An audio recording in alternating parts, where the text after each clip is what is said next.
in terms of making people more conscious of the celebration of Dr. King's birthday? That's an excellent question. You know, because yeah, you know, I think so. Now, people can go from all parts of the world to Washington, D.C. on the National Mall, and they can view this granite structure of Dr. King, this granite sculpture, 30-foot structure.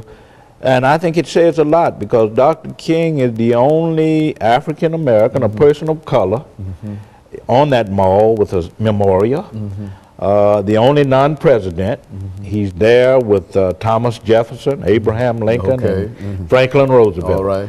So it says a lot to us about what we can achieve as a people, because I think it's not only about what Dr. King achieved, but it is about the collective achievement of a people. Very good. The monument, and I think that's one of my problems with the monument. I don't think it conveys that enough.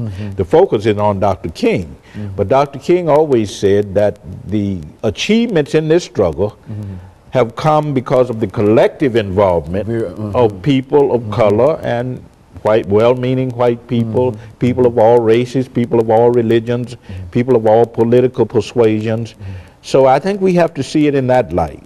The monument is not only a sort of dedication to Dr. King and his involvement in the struggle and what he achieved, but I think it is about the collective achievement of a people, freedom-loving people who saw the need to bring America in line with her democratic creed, who saw the need to transform the world so that we could live in a world devoid of poverty, economic injustice, racism, and war. And considering where the people came from in 1865 after slavery, those are some high ideals and high expectations. Exactly. And those are indeed real accomplishments, Dr. Baldwin, while a lot of folks might not wish to recognize it, but to be able to come to leave as a freedman. Exactly. To leave slavery as a freedman, and then to eventually end up, as Dr. King ended up, to have one of us on the mall, as well as one of us sitting in the White House. Oh, man. I think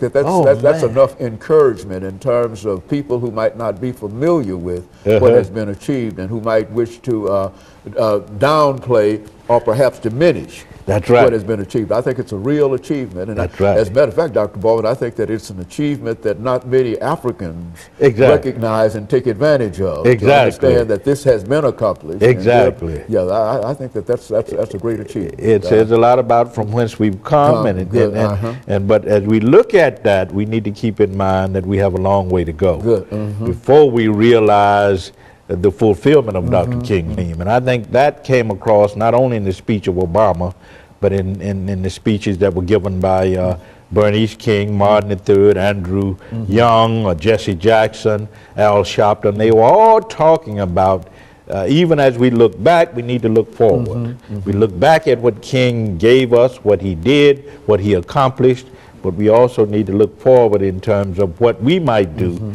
to fulfill that dream. And I think that this will be aired certainly before the Dr. Martin Luther King birthday celebration, but what can we say about that? I mean, why is there such a non-participation of so many people in such an event as this? I think the problem is that people don't have a sense of what King was about or what the struggle was about, and that's true not only in the larger community but in the African American community.